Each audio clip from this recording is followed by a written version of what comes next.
Degree से खबर देते हैं। ब्यूरो चीफ अमानुल्लाह मेहर की रिपोर्ट।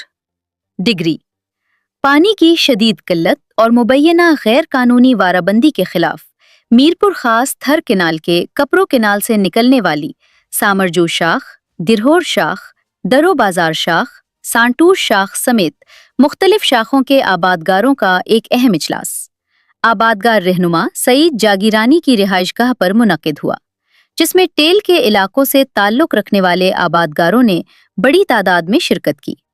इजलास से खिताब करते हुए आबादगार रहनुमाओं सईद जागीरानी, मीर आचर मरी, मोहम्मद रमजान हंगूरो, मोहम्मद अयूब मरी, सुमार शर और दीगर ने कहा कि शाखों में पानी की शदीद कमी के बाइस देहात में पीने के पानी का बहरान पैदा हो गया है, जबकि काश्तशुदा फसलें सूखने के बाइस तबाही के दहाने पर पहुंच गई हैं।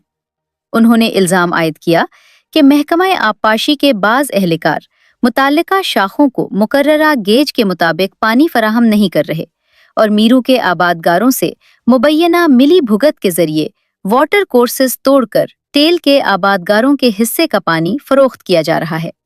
रहनुमाओं ने खबरदार किया कि अगर उनके हिस्से का मुकम्मल पानी फराहम न किया गया तो वो डायरेक्टर नारा केनाल के दफ्तर के सामने धरना देकर भरपूर एहतजाज करेंगे, जिसकी तमाम तर जिम्मेदारी महकमा आबपाशी पर आयद होगी। वाज़ेह रहे कि पानी की किल्लत और बेज़ाब्तगियों से मुताल्लिक इल्जामात आबादगार रहनुमाओं की जानिब से आयद किए गए हैं, जबकि इस हवाले से महकमा आबपाशी का मौक़िफ़ सामने नहीं आया। डिजिटल आवाज़ न्यूज़, जहां नजर न जाए वहां से खबर लाए।